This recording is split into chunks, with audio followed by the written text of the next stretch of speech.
The Housemaid Secrets by Freida McFadden is the second novel in the Housemaid series. ये एक thriller है और आज इसी की समरी हम सुनने वाले हैं। इसका फर्स्ट पार्ट द हाउसमेड, जिस पर कि दिसंबर 2025 में एक मूवी भी रिलीज हुई है, उसकी समरी ऑलरेडी चैनल पर है और आप चाहें तो उसे सुन सकते हैं। मैंने लिंक डिस्क्रिप्शन में दे दिया है। ये कहानी मिली कैलोवे की है। मिली 30 साल की है। वो दुनिया में अकेली है। उसकी जेल की हिस्ट्री है जिसकी वजह से उसे जॉब मिलना हमेशा से मुश्किल रहा है। उसे लोग मिली के नाम से तो जानते हैं, लेकिन उसका असली नाम विल्हेमिना कैलोवे है। खैर, कहानी की शुरुआत में मिली एम्बर डीग्रू के घर में काम कर रही है। वो हाउसकीपिंग और क्लीनिंग का काम करती है। एम्बर की एक 9 महीने की बेटी भी है जिसका नाम है ऑलिव। एक दिन जब ऑलिव एम्बर के सामने मिली को रिपीटेडली मम्मा मम्मा कहती है, तो एम्बर शॉक्ड रह जाती है और नाराज होकर मिली को नौकरी से निकाल देती है। क्योंकि एम्बर मिली को अच्छी सैलरी देती थी और इसीलिए उसने सोशल साइकोलॉजी में डिग्री करने के लिए कॉलेज भी ज्वाइन कर लिया था। मगर अब चीजें कैसे मैनेज होगी, मिली को समझ में नहीं आ रहा था। मिली न्यूयॉर्क के ब्रॉन्क्स एरिया में एक छोटे से स्टूडियो अपार्टमेंट में रहती है। अकेले रहने की वजह से वैसे ही उसकी लाइफ में बहुत सारे चैलेंजेस हैं। यहाँ तक कि अपने घर आने जाने में भी उसे लुटेरों और रेपिस्ट का डर रहता है। वैसे तो मिली स्ट्रांग है और उसके पास्ट की वजह से वो किसी भी मुसीबत को हैंडल करने का कॉन्फिडेंस रखती है और वो आम लड़कियों से अलग है। मिली ने अपनी टीनेज में अपनी फ्रेंड को बचाने के लिए एक आदमी का मर्डर कर दिया था, जिसकी वजह से वो काफी समय जेल में रही थी। मिली एक ऐसी लड़की है कि किसी को भी मुसीबत या परेशानी में देखकर चुप नहीं रह पाती और उसकी मदद करती है। फिलहाल मिली काफी परेशान है। घर का रेंट कैसे पे होगा, क्लासेस की फीस कैसे देगी। इसी उधेड़बुन में मिली अपने घर ब्रॉन्क्स लौट रही है। ये एरिया इवन डे लाइट में भी काफी डेंजरस माना जाता है। उसे महसूस होता है कि कोई उसे वॉच कर रहा है। अपनी गर्दन के पीछे उसे अजीब सी सेंसेशन महसूस होती है। मिली एक काली माजदा कार के पास से गुजरती है और नोटिस करती है कि कार की राइट हेडलाइट टूटी हुई है। अब उसकी बिल्डिंग में कोई वॉचमैन भी नहीं है। किसी तरह से घर पहुंचकर दरवाजा खोलती है कि एक मिड 20s का आदमी उसके पास आकर उससे बात करने की कोशिश करता है। मिली को ये व्यक्ति ठीक नहीं लगता। वो उससे ज्यादा बात नहीं करती और अपने अपार्टमेंट में जाकर ही चैन की सांस लेती है। वैसे पिछले कुछ महीनों से मिली का एक बॉयफ्रेंड भी है जिसका नाम है ब्रॉक कनिंघम। ब्रॉक एक लॉयर है और वो एक अच्छी फैमिली से आता है। मिली को काफी पसंद भी करता है। ब्रॉक के साथ हार्ट रिलेटेड हेल्थ इशू है। वैसे वो अभी ठीक है, पर वो जल्दी ही शादी करके सेटल होना चाहता है। मिली वैसे तो ब्रॉक को काफी पसंद करती है, मगर मिली को ये डर है कि जैसे ही ब्रॉक को मिली के पास्ट के बारे में पता चलेगा, वो मिली को छोड़ देगा। इसलिए वो ब्रॉक से कमिटेड होना अवॉइड करती है। वैसे ब्रॉक से पहले मिली का एंजो अकार्डी नाम का एक बॉयफ्रेंड था, जिससे वो बहुत ही ज्यादा क्लोज थी। दोनों जैसे एक दूसरे के लिए ही बने थे। एंजो मिली की तरह ही बहुत स्ट्रॉन्ग और करेजियस था और मिली और एंजो मिलकर मुसीबत में पड़ी औरतों की मदद करते थे और उन्हें अपने अब्यूजिव हस्बैंड से छुटकारा दिलाते थे। एंजो इटालियन था और एक बार एंजो की मॉम बीमार पड़ी और इसलिए उसे इटली जाना पड़ा। अनफॉर्चुनेटली एंजो चाह कर भी वापस नहीं आ पाया।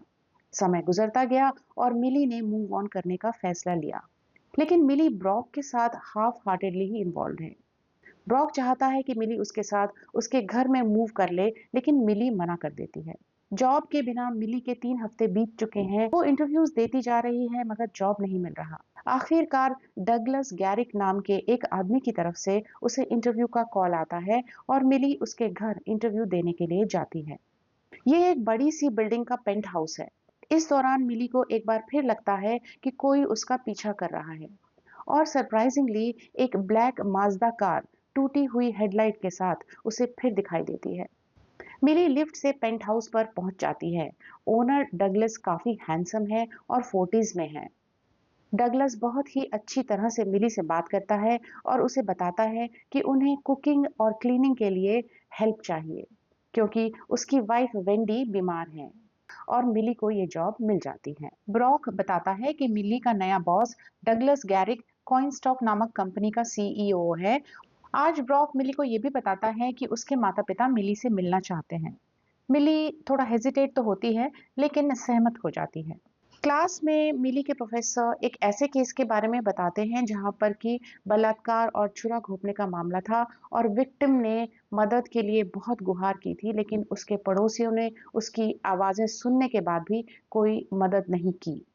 मिली को ये बात बहुत अजीब लगती है, क्योंकि वो तो किसी को भी मुसीबत में देखकर बहुत ज्यादा परेशान हो जाती है और मदद करना चाहती है।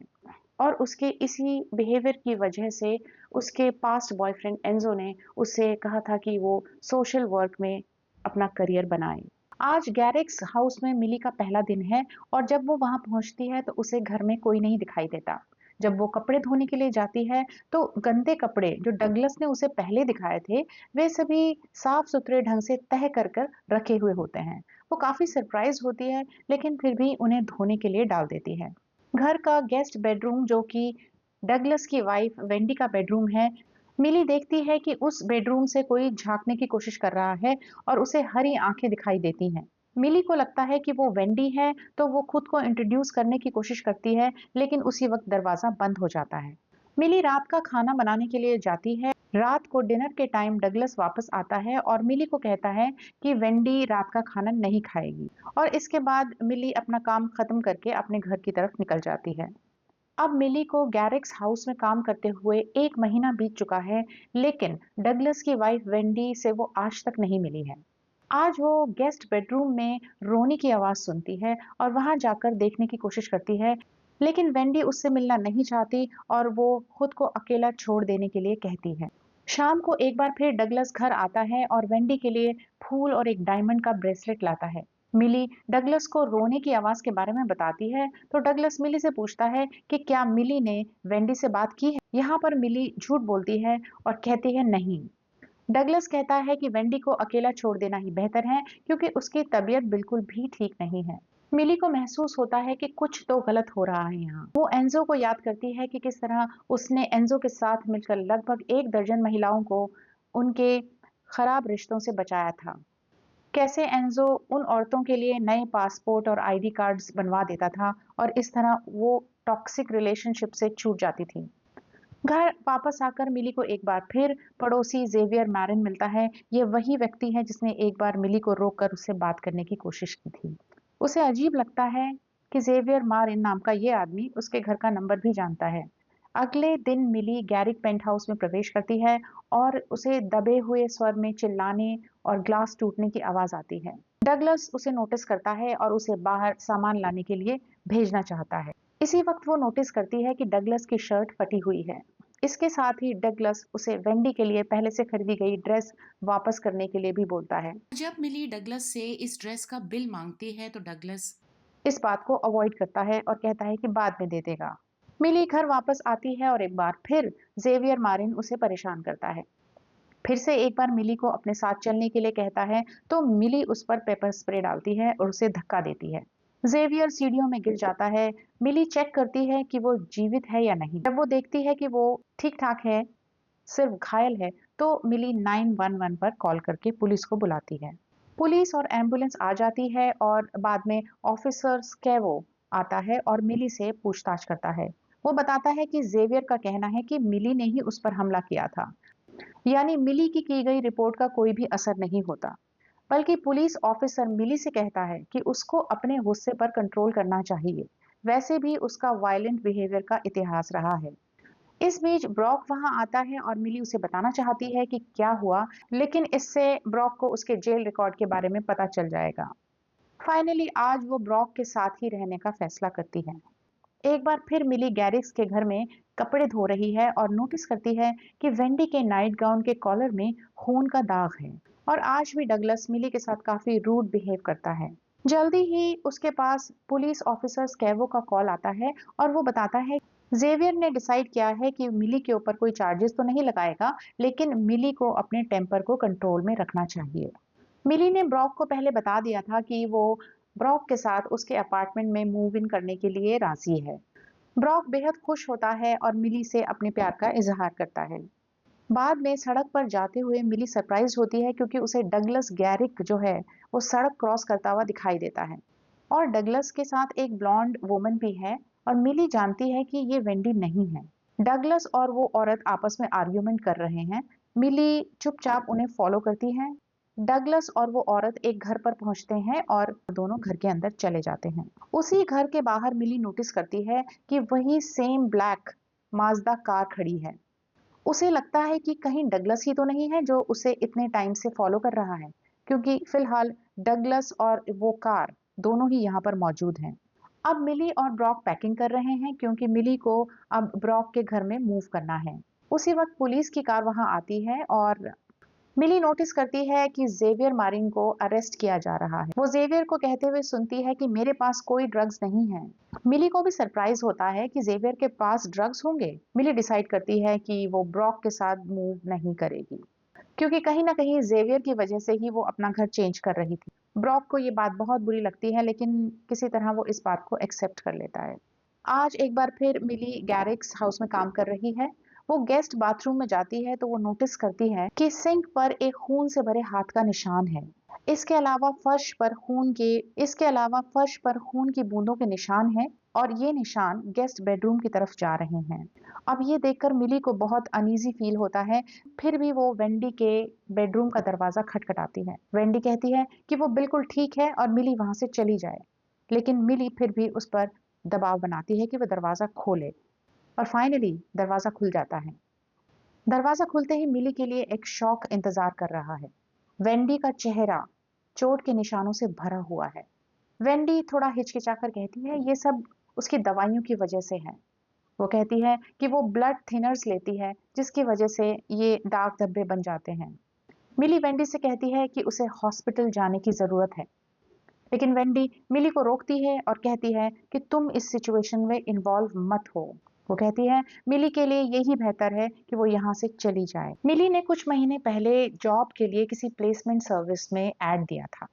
वहां से मिली को कॉल आता है कि क्योंकि उसने इस ऐड के लिए पेमेंट नहीं की थी, इसलिए वो ऐड प्लेस नहीं हुआ था। तो अगर ये ऐड प्लेस नहीं हुआ था तो डगलस गैरिक को मिली का नंबर कहाँ से मिला? वो डगलस से इसके बारे में पूछती है तो डगलस बताता है कि मिली की इंफॉर्मेशन वेंडी को उसकी किसी फ्रेंड से मिली थी। उसी रात मिली गैरिक्स हाउस में जाकर वेंडी का दरवाजा खटखटाती है और उससे पूछती है। थोड़ा जोर देने पर वेंडी बताती है कि उसे ये इंफॉर्मेशन जिंजर हॉवेल ने दी थी। जिंजर हॉवेल वही औरत थी जिसकी मिली और एंजो ने मिलकर हेल्प की थी 2 साल पहले। मिली फिर वेंडी से पूछती है कि उसने मिली को अपने यहाँ जॉब क्यों दिलवाया। वेंडी जवाब देती है, आई थिंक तुम जानती हो क्यों।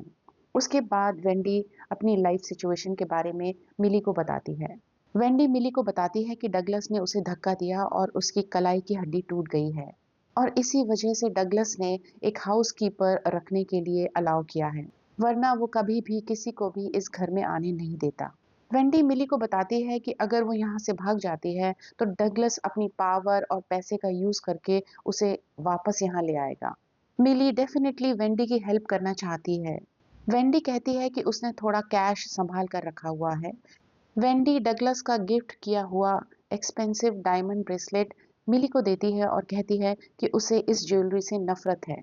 वो ब्रेसलेट वो मिली को देती है और कहती है कि इससे छुटकारा दिला दो। मिली हेजिटेट करती है, लेकिन वेंडी काफी जोर देती है तो मिली वो ब्रेसलेट रख लेती है। साथ ही साथ वेंडी मिली को वार्न करती है कि डगलस बहुत ही डेंजरस आदमी है और मिली को यहाँ से चले जाना चाहिए। लेकिन मिली वेंडी को अश्योर करती है कि दोनों मिलकर कुछ ना कुछ फिगर आउट कर ही लेंगे। इसी बीच ब्रॉक मिली को कॉल करता है और कहता है कि उन्हें अपने रिलेशनशिप के बारे में बात करने की जरूरत है। नेक्स्ट टाइम जब मिली गैरिक्स के पेंट हाउस जाती है तो वो देखती है कि वेंडी एलिवेटर के सामने ही खड़ी है और कह रही है कि उसे मिली से कुछ बात करनी है। वो दोनों मिलकर लिविंग रूम में बैठते हैं। वेंडी कहती है कि वो मिली के सपोर्ट की वजह से थोड़ा स्ट्रॉन्ग फील कर रही है और इसी दौरान उसने अपनी एक पुरानी दोस्त फियोना को कांटेक्ट किया है। फियोना अपस्टेट न्यूयॉर्क में एक फार्म हाउस में रहती है और फियोना ने वेंडी से कहा है कि वो उसके पास आकर रह सकती है। वेंडी मिली से फियोना के घर तक पहुंचाने की रिक्वेस्ट करती है और मिली अग्री कर देती है। वेंडी बार बार कहती रहती है कि डगलस बहुत ही डेंजरस आदमी है, लेकिन मिली कहती है कि वेंडी को चिंता करने की जरूरत नहीं है, जबकि मन ही मन वो भी वरीड है। अगली सुबह मिली कार रेंट करती है, वेंडी को उसके पेंट हाउस से पिकअप करती है और दोनों अपस्टेट न्यूयॉर्क की तरफ निकल पड़ते हैं। उनका प्लान ये है कि मिली वेंडी को एक मोटेल पर ड्रॉप करेगी और वहां से फियोना आकर वेंडी को पिकअप कर लेगी। लेकिन रास्ते में ही मिली नोटिस करती है कि वही ब्लैक माज्दा कार उनको फॉलो कर रही है। लेकिन इसी बीच हाईवे तक पहुंचते पहुंचते वो कार गायब हो जाती है। मिली सोचती है कि जरूर ये कोइंसिडेंस रहा होगा। मोटेल पहुंचने के बाद मिली एक रूम रिजर्व कराती है वेंडी के लिए और उसे वहां छोड़कर वापस आ जाती है। मिली कार रेंटल सर्विस के पास कार वापस करने के लिए आती है। वो नोटिस करती है कि वही ब्लैक माज्दा कार एक बार फिर से सड़क की दूसरी ओर खड़ी है। इससे पहले कि मिली कुछ सोचे समझे, कार का दरवाजा खुलता है और मिली शॉक रह जाती है कि उस कार से एंजो बाहर आता है, मिली का पुराना बॉयफ्रेंड। एंजो मिली को बताता है कि वो 3 महीने पहले ही वापस आ चुका है और मिली पर नजर रख रहा है, एक तरह से उसका बॉडीगार्ड बना हुआ है। मिली पूछती है कि आखिर वो उसके पास क्यों नहीं आया, तो एंजो कहता है क्योंकि उसे डर था कि मिली उस पर बहुत नाराज है। एंजो बताता है कि उसकी मदर एक्सपायर हो चुकी है और साथ ही साथ वो मिली को ये भी बताता है कि वो अब भी मिली से बहुत प्यार करता है और मिली कहती है कि उसे किसी बॉडीगार्ड की ज़रूरत नहीं है, तो एंजो डिसएग्री करता है। वो बताता है कि जब ज़ेवियर मारिन के बारे में पुलिस ने कुछ नहीं किया था, तो इट वाज़ एंजो जिसने उसे जेल भिजवाया है। मिली एंजो से कहती है कि अब उसका एक बॉयफ्रेंड है और एंजो को अब उसका पीछा नहीं करना चाहिए। फिर भी एंजो मिली से कहता है कि उसका वही पुराना नंबर है, कभी भी मिली को उसकी ज़रूरत हो तो वो उसे कॉल कर सकती है। अगली रात मिली और ब्रॉक डिनर कर रहे हैं और ब्रॉक मिली को ये बताता है कि उसके पेरेंट्स आने वाले हैं और वो चाहता है कि मिली उसके पेरेंट्स से मिले। उसी वक्त वेंडी का कॉल आता है और वेंडी बताती है कि डगलस ने उसे खोज लिया है और उसको वापस गैरिक पेंट हाउस ले आया है। मिली ब्रॉक से कहती है कि एक इमरजेंसी है और ये कहकर वो तुरंत वहां से निकलकर गैरिक्स पेंट हाउस पहुंचती है। वो वेंडी से मिलती है और वेंडी उसे बताती है कि शायद उसकी कुछ रिब्स टूट गई हैं, यानी डगलस ने उसे काफी टॉर्चर किया है। जब वो फियोना के फार्म हाउस पहुंची तो डगलस वहां पहले से ही उसकी वेट कर रहा था। अब मिली वेंडी की हेल्प करने के लिए और ज्यादा डिटर्मिन्ड हो जाती है कि उसे वेंडी को इस हालात से बाहर निकालना ही है। वेंडी की हेल्प के लिए मिली गैरिक्स पेंट हाउस में काम करना कंटिन्यू रखती है। जल्दी ही वेंडी मिली को कहती है कि उसने बुक शेल्फ में कुछ देखा है। वो एक डिक्शनरी मिली को दिखाती है जो कि बाहर से तो एक किताब की तरह लगती है मगर अंदर से खाली है, एक बॉक्स की तरह है और उसके अंदर एक गन रखी है। वेंडी मिली से कहती है कि वो इस गन से डगलस को मारना चाहती है, लेकिन मिली उसे रोकती है। वेंडी अपनी लाइफ से हताश हो चुकी है और उसे लगता है कि डगलस को मारने के अलावा उसके पास और कोई ऑप्शन है ही नहीं, लेकिन मिली उसे जेल के बारे में बताकर रोकती है। बाद में मिली सोचती है कि वेंडी के लिए वो क्या कर सकती है। वो सारे ऑप्शंस के बारे में सोचती है। उसी समय उसे डगलस की तरफ से कॉल आता है और वो कहता है कि वेंडी अब पहले से बेटर फील कर रही है और अब उन्हें मिली की सर्विसेज की जरूरत नहीं है। अब मिली एक बार अपने लास्ट क्लीनिंग सेशन के लिए गैरिक्स के घर जाती है। काम करते समय वो सोच रही है कि अब उसे एंजो की हेल्प लेनी ही पड़ेगी वेंडी के लिए। उस रात वेंडी और डगलस का आर्ग्यूमेंट हो रहा है और डगलस बहुत ही ज्यादा अपसेट है। झगड़ा बढ़ता ही जाता है और मिली को लगता है कि शायद डगलस वेंडी का गला दबा रहा है। मिली बुक शेल्फ की तरफ भागती है और वहां से गन ले लेती है। ये वही गन है जो वेंडी ने मिली को दिखाई थी। वो भागकर वेंडी के बेडरूम में पहुंचती है और डगलस से कहती है कि वेंडी को छोड़ दे, लेकिन डगलस मिली की बात को इग्नोर करता है और वेंडी का गला दबाता रहता है। मिली को कुछ समझ में नहीं आता और वो गन चला देती है। गोली डगलस को लग जाती है और वो जमीन पर गिर पड़ता है और चारों तरफ खून बिखर जाता है। वेंडी उसकी पल्स चेक करके ये कंफर्म कर देती है कि डगलस मर चुका है।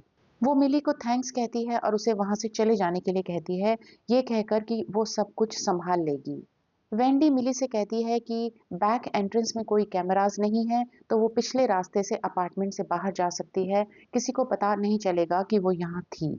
जाते वक्त मिली नोटिस करती है कि डगलस की डेड बॉडी को देखकर वेंडी स्माइल कर रही है। बाय द टाइम मिली घर पहुंचती है उसकी हालत बहुत खराब हो चुकी है। उसे ब्रॉक से मिलना था मगर वो ये प्लान कैंसिल कर देती है।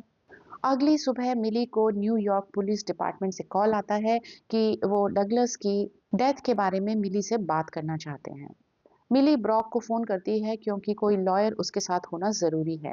ब्रॉक और मिली पुलिस स्टेशन में मिलते हैं और ब्रॉक बताता है कि डगलस के मर्डर के केस में मिली सीरियस सस्पेक्ट है और करंटली पुलिस मिली का अपार्टमेंट सर्च कर रही है। अब फाइनली मिली ब्रॉक को अपने प्रिजन रिकॉर्ड के बारे में, अपनी जेल की हिस्ट्री के बारे में बता देती है। बाद में पुलिस डिटेक्टिव रैमिरेज मिली से बात करता है और कहता है कि उसे विश्वास है कि मिली और डगलस का रिलेशनशिप था। वो मिली को डगलस के भेजे हुए टेक्स्ट मैसेजेस दिखाता है, जैसे क्या तुम आज रात आ रही हो।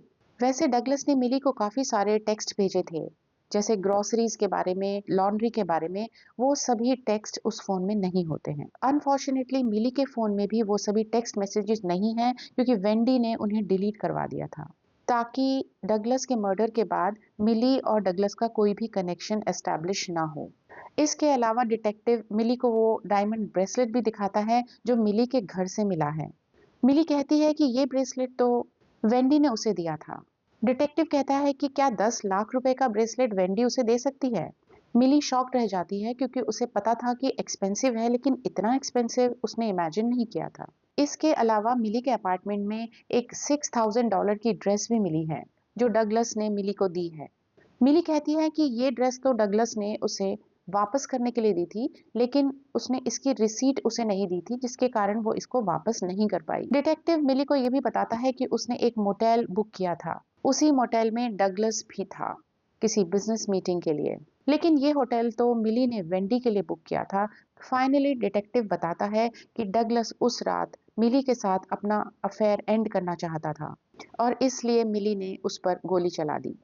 वो कहता है कि गन पर मिली के फिंगरप्रिंट्स भी मिले हैं और वेंडी ने बताया है कि डगलस और मिली का अफेयर था।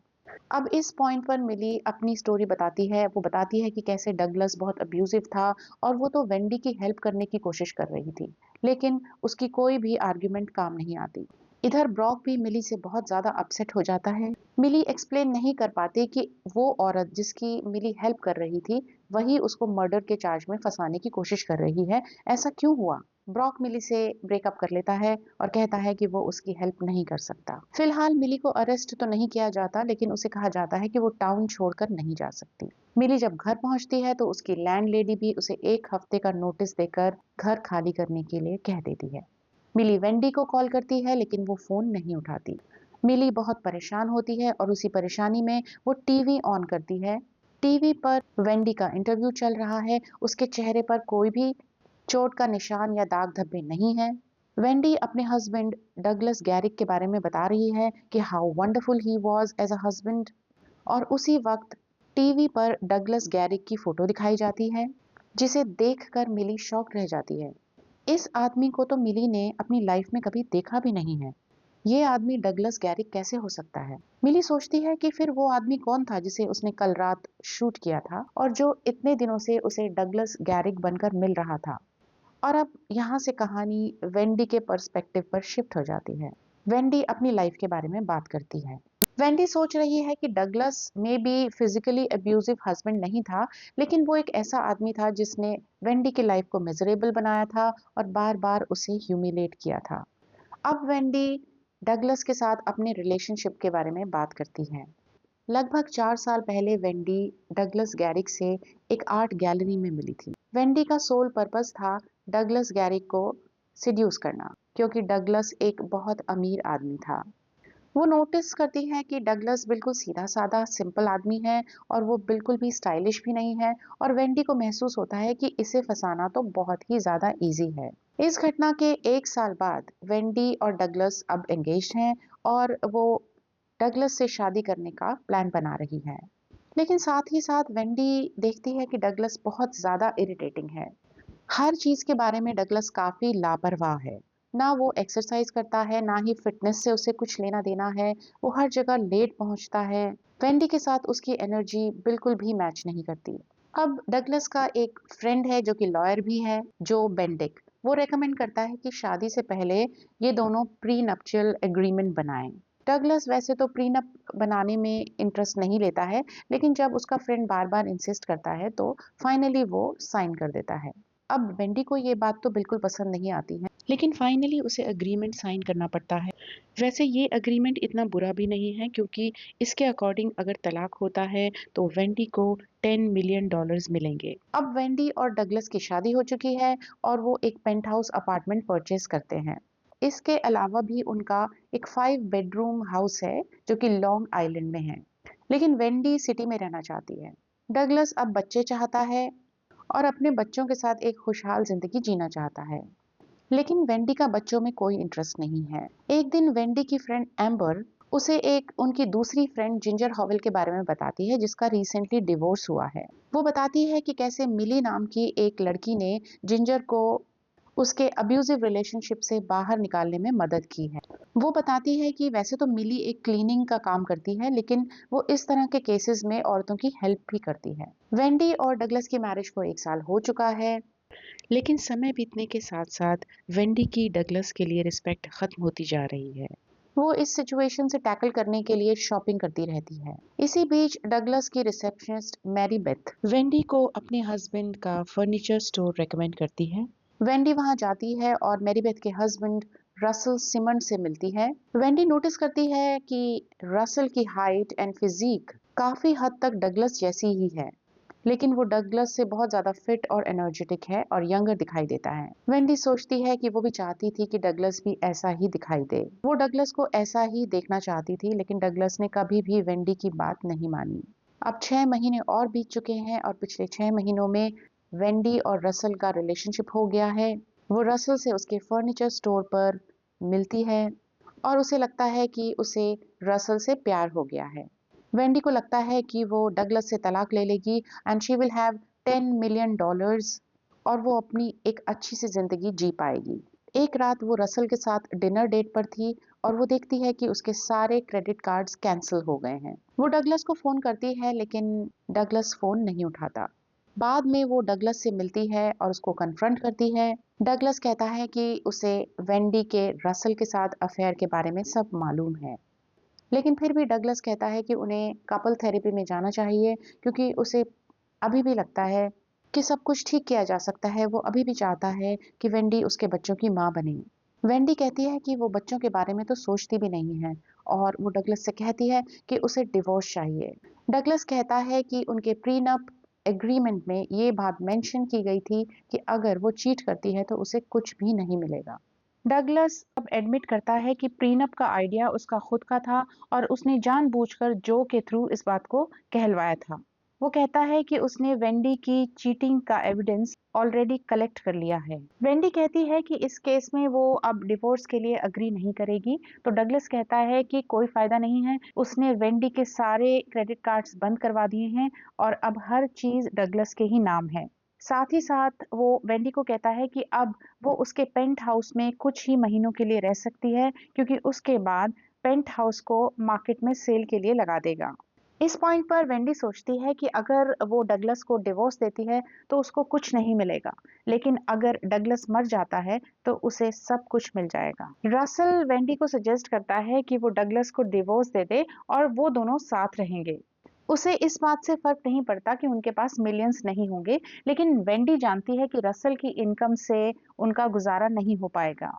बल्कि वेंडी डगलस की डेथ फैंटेसाइज करती है। उसे याद आता है कि उसकी फ्रेंड एम्बर ने एक बार मिली नाम की उस पर्सन के बारे में बताया था, जो कि किसी भी औरत को उसके टॉक्सिक हस्बैंड से छुटकारा दिलाने में मदद कर सकती है। और उसके बाद वेंडी यूट्यूब पर ट्यूटोरियल देखती है और मेकअप से अपने चेहरे पर चोट के निशान और दाग धब्बे बनाती है और उसकी चोट रियल लगे उसके लिए वो रसल को अपने चेहरे पर पंच करने के लिए भी कहती है। वेंडी ने अपने इस प्लान के लिए काफी पैसे खर्च किए हैं। बहुत सारा स्टफ उसने बेचा है ताकि वो मिली की सैलरी पे कर सके और वो ड्रेस खरीद सके, जो कि बाद में पुलिस को मिली के घर से मिलेगी और पुलिस ये समझेगी कि वो ड्रेस मिली को डगलस ने दी है। उस रात जब डगलस का मर्डर हुआ था तो मिली ने डगलस को शूट किया था, जो कि एक्चुअली रसल था, विद अ ब्लैंक, यानी कि गोली चली ही नहीं थी। और बाद में वेंडी ने गन में रियल बुलेट्स डाल दिए थे। उसके बाद वेंडी ने डगलस को घर बुलाया था डिवोर्स पेपर साइन करने के बहाने। अब प्लान ये था कि रसल को डगलस को शूट करना था, लेकिन वो लास्ट मोमेंट में घबरा जाता है और शूट करने से मना कर देता है। रसल एक बार फिर से वेंडी को समझाने की कोशिश करता है कि उन्हें दोनों को अपने अपने पार्टनर्स को डिवोर्स कर देना चाहिए और वो बाद में साथ रह सकते हैं। पेपर साइन करने से पहले डगलस एक बार फिर वेंडी को कहता है कि वो दोनों फ्रेश स्टार्ट कर सकते हैं। वो कहता है कि अपना सारा पैसा वो चैरिटी में दे देगा ताकि पैसा उन दोनों के बीच में नहीं आए। ये बात सुनकर वेंडी गन निकालकर डगलस को शूट कर देती है। अब कहानी एक बार फिर से मिली की तरफ शिफ्ट होती है। मिली एंजो को कॉल करती है ताकि एंजो उसकी मदद कर सके और साथ ही साथ ये साबित हो जाए कि जिस रात वो वेंडी को छोड़ने मोटेल गई थी तो उस रात वो मोटेल में नहीं ठहरी थी, बल्कि वो वापस आई थी और एंजो से मिली थी। एंजो तुरंत वहां आ जाता है और मिली उसे सारी सिचुएशन के बारे में बता देती है। मिली एंजो को बताती है कि जिस आदमी से वो मिली थी, यानी जो डगलस नहीं था, वो पेंट हाउस के बैक एंट्रेंस से अंदर आता होगा, लेकिन वेंडी ने कहा कि वहां पर कोई सिक्योरिटी कैमरास नहीं है, तो उस आदमी के आने जाने का कोई भी रिकॉर्ड नहीं है। एंजो सजेस्ट करता है कि उन्हें उस आदमी को ढूंढना चाहिए जो कि डगलस बनकर पेंट हाउस में रह रहा था, और मिली को याद आता है कि एक बार उसने उस आदमी को एक औरत के साथ एक घर में जाते देखा था। अगले दिन सुबह सुबह एंजो और मिली उस घर की तरफ जाते हैं और बाहर ही मिली को वो ब्लॉन्ड वुमन दिख जाती है जिसके साथ डगलस उस दिन था। एंजो उस औरत के पास जाता है और सारी इंफॉर्मेशन निकालता है। ये औरत रियल डगलस गैरी की असिस्टेंट है और इसका नाम है मेरीबेथ।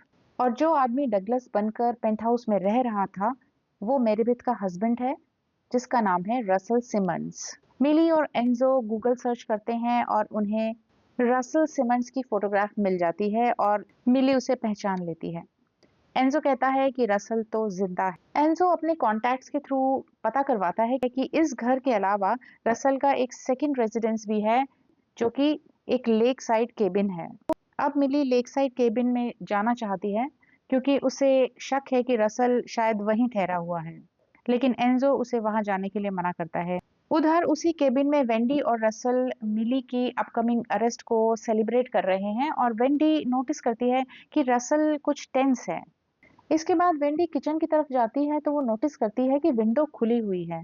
वो विंडो को बंद करती है। उसके बाद रसल का मूड ठीक करने के लिए उसे डिस्ट्रैक्ट करने की कोशिश करती है। रसल और वेंडी ड्रिंक कर रहे हैं और हॉट टब में बैठे हुए हैं। उसी वक्त वेंडी को जो बेंडेक का कॉल आता है। जो बेंडेक डगलस का लॉयर है, जो वेंडी को इन्फॉर्म करता है कि डगलस ने लास्ट मोमेंट में अपनी विल चेंज कर दी थी और उसने सारा पैसा चैरिटी को दे दिया था।